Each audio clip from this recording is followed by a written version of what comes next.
तेरा मुझसे है पहले का नाता कोई, यूं ही नहीं दिल लुभाता कोई।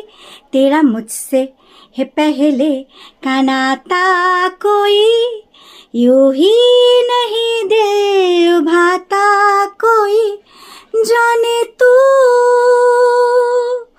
या जाने ना, माने तू या মানে না। কেমন আছো বন্ধুরা? আজকে আবার একটা সানডে। দেখো আমি আমার গপু চটকু তাতান সোনাকে নিয়ে উপস্থিত। আমি আজকে গপু চটকুর জন্য বানাচ্ছি মালপোয়া।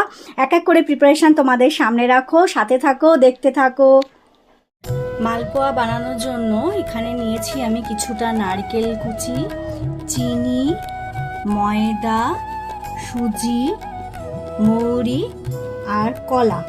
তার সাথে মাখার জন্য রয়েছে দুধ। কলাটা আমি বন্ধুরা ব্যবহার করি, কলাটা একটু চটকে নিয়ে যদি মালপোয়ার পুরোটা মাখা হয়ে থাকে তাহলে সেটা বেশ একটু নরম হয়ে থাকে, সেই জন্য আমি কলাটা ইউজ করি। তোমরা চাইলে করতেও পারো, নাও করতে পারো। এবার সবটা মেখে নিয়ে তারপর আমি গরম তেলে ভাজবো, সবটাই তোমাদেরকে দেখাবো, সাথে থাকো। বন্ধুরা আমার মালপোয়ার জন্য ব্যাটারটা রেডি হয়ে গেছে এবং এখানে তেলও গরম হচ্ছে। এবার আমি একটা একটা করে মালপোয়া তেলে ছেড়ে দেব।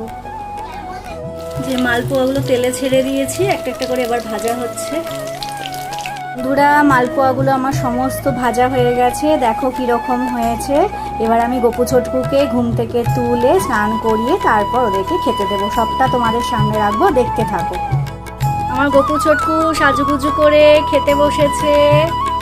এই যে আমি সবাইকে স্নান টান করিয়ে সাজিয়ে গুছিয়ে পরিবেশন করেছি, তোমাদের সামনে সবটাই দেখাচ্ছি বন্ধুরা।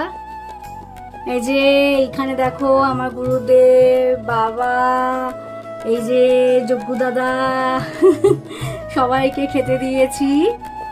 বন্ধুরা দেখো রবিবার দিন আমি সকালে কি করি, কিভাবে আমার গপু ছোটকুর জন্য সমস্ত খাবার তৈরি করি, সাজুগুজু করিয়ে তাদের পরিবেশন করি, সবটাই তোমাদের সামনে তুলে ধরলাম। এই সময়টা আমার সারা দিনে সবচেয়ে সুন্দর লাগা, সবচেয়ে ভালো লাগার সময়। সবটা তোমাদের সামনে তুলে ধরেছি। তোমাদের কীরকম লাগলো জানিও। সবাই ভালো থাকুক, ঠাকুর সকলের মঙ্গল করুক।